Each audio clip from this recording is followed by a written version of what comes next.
Там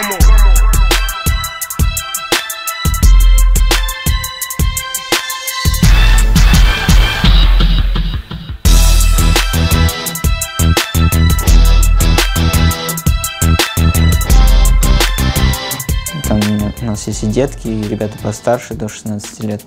Все занимаются. Выезжаем на соревнования. Один мальчик на Кубке Северной Пальмиры занял первое место. Есть много талантливых ребят, которые ездят по разным регионам, занимают призовые места.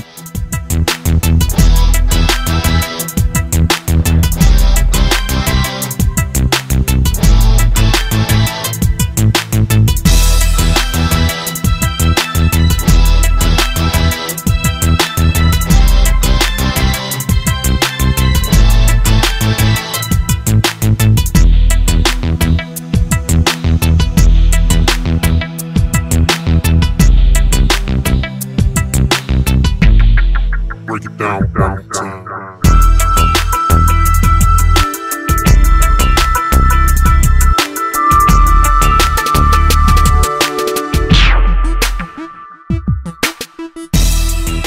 Это хороший результат. У нас такого еще не было, чтобы на 6 человек мы привозили в Крым 19 медалей.